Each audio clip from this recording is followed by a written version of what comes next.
ತೀರ್ಥಹಳ್ಳಿ ತಾಲೂಕಿನಲ್ಲಿ ಪ್ರಕೃತಿಯ ಪ್ರಚಂಡ ರೂಪ, ಜನಜೀವನ ಅಸ್ತವ್ಯಸ್ತ, ವಿದ್ಯುತ್ ವ್ಯತ್ಯಯದಿಂದ ಪರೀಕ್ಷಾರ್ಥಿಗಳಿಗೆ ಸಂಕಷ್ಟ.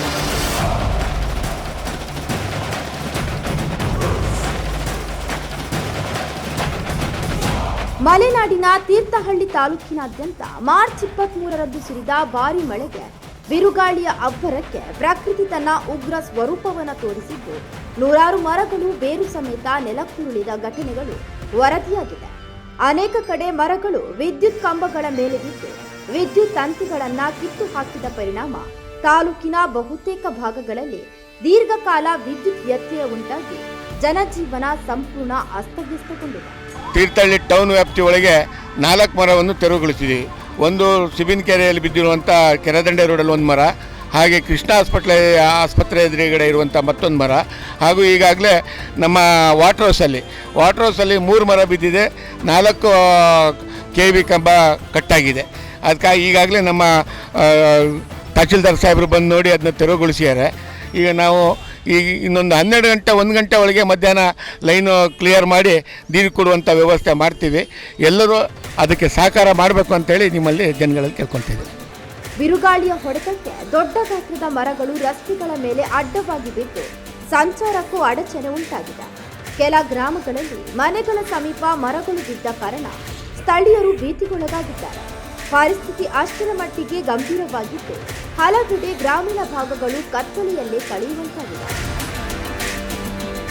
ಅವರಿಗೆ ಮನೆ ಮೇಲೆ ಬಿದ್ದಂತಹ ಒಂದು ಮನೆಗಳಿಗೆ ಆಯಾ ಅನುಗುಣವಾಗಿ 15%, 25%, 75%, 100% ಅಂತ ಹೇಳಿ ಆಯಾ ಪರ್ಸೆಂಟಿಗೆ ಅನುಗುಣವಾಗಿ ಪರಿಹಾರ ಮೊತ್ತ ಇರುತ್ತದೆ. ಮತ್ತು ನಾವು ಕೇವಲ ಒಂದು ಅದೇ ಮಾನದಂಡಗಳಷ್ಟೇ ನಾವು ನೋಡ್ತಾ ಇಲ್ಲ, ನಾವು ಖುದ್ದಾಗಿ ಹೋಗಿ ನಮ್ಮ ಅಧಿಕಾರಿಗಳು ಮತ್ತು ಸಿಬ್ಬಂದಿಗಳು ಖುದ್ದು ನೋಡಿ ತುಂಬ ಅಗತ್ಯತೆ ಇದ್ದಾಗ ಹೆಚ್ಚಿಗೆ ಪರ್ಸೆಂಟ್ ಹಾಕಿ ಕೂಡ ನಾವು ಮಾಡ್ತಾ ಇದ್ದೇವೆ.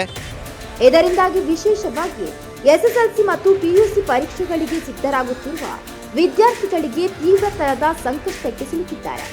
ರಾತ್ರಿ ವೇಳೆ 10 ರಿಂದ 11 ಗಂಟೆಯವರೆಗೆ ವಿದ್ಯುತ್ ಇಲ್ಲದಿರುವುದರಿಂದ ಓದಿಗೆ ಅಡಚಣೆ ಉಂಟಾಗಿ ಪರೀಕ್ಷಾ ಸಿದ್ಧತೆಯ ಮೇಲೆ ದುಷ್ಪರಿಣಾಮ ಬೀರಿದೆ.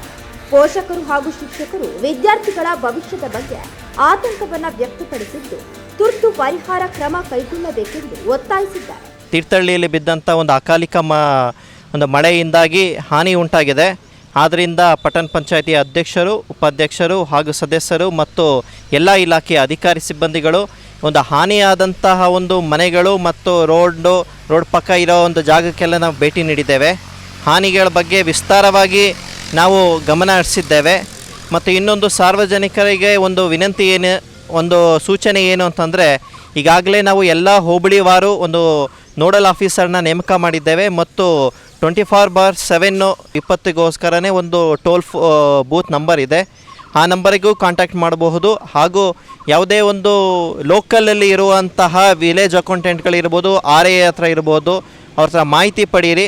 ಮತ್ತು ವಿಶೇಷವಾಗಿ ಯಾವುದೇ ಒಂದು ವಿದ್ಯುತ್ ಕಂಬಗಳು ಬಿದ್ದಾಗ ಯಾರೂ ಗಾಬರಿ ಪಡದೆ ನಿಯರೆಸ್ಟ್ ಇರೋ ನಾವು ವಿದ್ಯುತ್ ಕಂಬಗಳು ಬಿದ್ದ ತಕ್ಷಣವೇ ನಾವು ಮೆಸ್ಕಾಮ್ನವ್ರಿಗೆ ಹೇಳಿ ಎಲ್ಲ ವಿದ್ಯುತ್ತನ್ನು ಸ್ಥಗಿತಗೊಂಡಿರ್ತೇವೆ. ಆದರೂ ಕೂಡ ನಾವು ಸ್ವಯಂ ಪ್ರೇರಿತವಾಗಿ ಹೋಗಿ ಮುಟ್ಟೋದಾಗಲಿ, ಇಲ್ಲ ಕಂಬದ ಬಳಿ ಹೋಗೋದಾಗಲಿ, ಅಥವಾ ತಾವೇ ಸ್ವಯಂ ಪ್ರೇರಿತವಾಗಿ ತೆಗೆಯೋದಾಗಲಿ ಯಾವುದು ಕೂಡ ಮಾಡಬಾರ್ದಾಗಿ ಮತ್ತೊಮ್ಮೆ ನಾನು ವಿನಂತಿ ಮಾಡ್ತೇನೆ.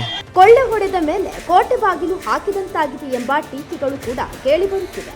ಪ್ರಸ್ತುತವು ಅನೇಕ ಕಡೆಗಳಲ್ಲಿ ವಿದ್ಯುತ್ ತಂತಿಗಳ ಮೇಲೆ ಬೀಳುವ ಸ್ಥಿತಿಯಲ್ಲಿರುವ ಅಪಾಯಕಾರಿ ಮರಗಳ ಕೊಂಬೆಗಳನ್ನು ತಕ್ಷಣ ತೆರವುಗೊಳಿಸದಿದ್ದರೆ ಮತ್ತಷ್ಟು ಅನಾಹುತ ಸಂಭವಿಸುವ ಸಾಧ್ಯತೆ ಇದೆ ಎಂದು ಸಾರ್ವಜನಿಕರು ಎಚ್ಚರಿಸಿದ್ದಾರೆ.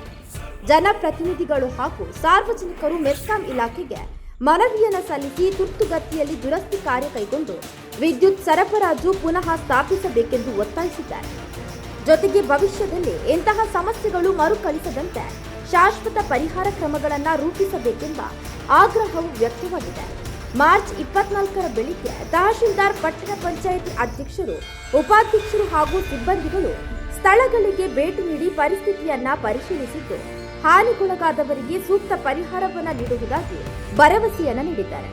ಹವಾಮಾನ ಇಲಾಖೆ ಮುನ್ಸೂಚನೆಯ ಪ್ರಕಾರ ಶಿವಮೊಗ್ಗ ಜಿಲ್ಲೆಯ ಮಲೆನಾಡು ಭಾಗಗಳಲ್ಲಿ ಮುಂದಿನ 24 ರಿಂದ 48 ಗಂಟೆಗಳ ಕಾಲ ಮೋಡ ಕವಿದ ವಾತಾವರಣ ಮುಂದುವರಿಯಲಿದ್ದು, ಕೆಲವೆಡೆ ಸಾಧಾರಣ ಮಳೆಯಾಗುವ ಸಾಧ್ಯತೆ ಇದೆ. ಇದರಿಂದ ದುರಸ್ತಿ ಕಾರ್ಯಗಳಿಗೆ ಅಡಚಣೆ ಉಂಟಾಗುವ ಸಾಧ್ಯತೆಯೂ ಎದುರಾಗಿದೆ. ಒಟ್ಟಾರೆ ಪ್ರಕೃತಿಯ ಅಬ್ಬರ ಮತ್ತು ಆಡಳಿತಾತ್ಮಕ ನಿರ್ಲಕ್ಷ್ಯದ ನಡುವೆ ಸಿಲುಕಿದಂತಹ ತೀರ್ಥಹಳ್ಳಿ ತಾಲೂಕಿನ ಜನರು ತಕ್ಷಣ ಪರಿಹಾರಕ್ಕಾಗಿ ಕಾಯ್ತಾ ಇದ್ದಾರೆ. ಇದೀಗ ಸಂಬಂಧಿತ ಇಲಾಖೆ ಎಚ್ಚೆತ್ತುಕೊಂಡು ಸಮಗ್ರ ಹಾಗೂ ಶಾಶ್ವತ ಕ್ರಮ ಕೈಗೊಳ್ಳಬೇಕೆಂದು ಸಾರ್ವಜನಿಕರ ಒಕ್ಕೂಟದ ಆಗ್ರಹವಾಗಿದೆ.